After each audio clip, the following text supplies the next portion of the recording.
Long before science gave it a name, humanity sensed its presence. For decades, it lived only in equations and in the depths of imagination. Artists painted it, filmmakers gave it form, writers gave it meaning. Scientists spent lifetimes trying to describe the unknown, reaching towards something that devours light itself, the black hole. In April 2019, the Event Horizon Telescope delivered something humanity had never seen before: the first image of a black hole. What emerged was not a conventional photograph, it was a reconstruction, built from radio wave data, the result of a collective global effort. A luminous ring of superheated matter surrounding a dark core.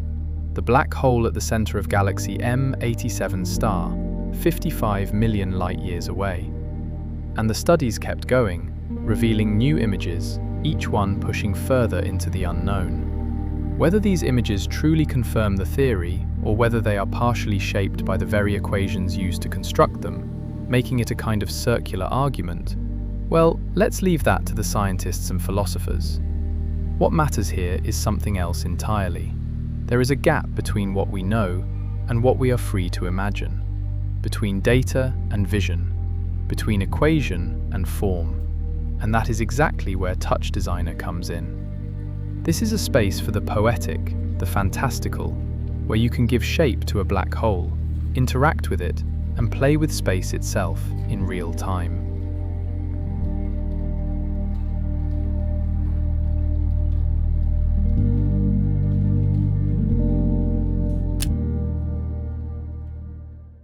This project is divided in two stages.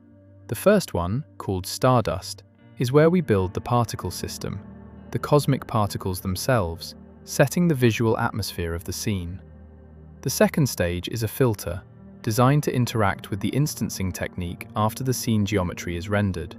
This is what creates the space-time distortion effect, something we'll break down in detail later. Before we get into building the network, I also put together a simplified interface for those who want quick access to the project parameters. You can activate the on-screen interface and then enter Perform mode. Just click here or press F1. This can be useful for interactive presentations with an audience, or simply as a cleaner way to project your visuals.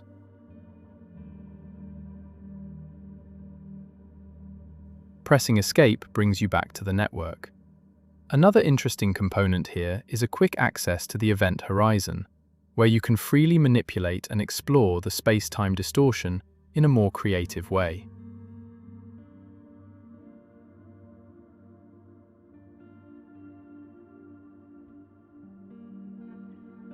You can also switch the polarity of the system. Finally, by inverting the chromatic shift, you gradually alternate between two color systems. Both the base project and the interface version are available in the description.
first stage is complete. We have our particle system in space, stardust drifting through the void. What's missing now is the distortion filter. Before we move on, a quick and surface-level look at a phenomenon called gravitational lensing. First calculated within Newtonian mechanics by Henry Cavendish in 1784, and Johann Georg von Soldner in 1801, and later more accurately described by Einstein's general relativity, gravitational lensing occurs when an extremely massive object, a galaxy, a cluster, or a black hole, curves the space-time around it. Light doesn't travel in a straight line through curved space. It follows that curvature. So when light from a distant source passes close to a massive object on its way to us, it arrives distorted, sometimes forming complete rings around the object. What we see is not the source as it is, but as space-time allows us to see it. In the extreme case of a black hole, this effect reaches its limit. The gravity is so intense that light itself can be forced into orbit, and what we observe is the entire surrounding space, folded around a single point of infinite density. Now we're going to bring that visual phenomenon into our project.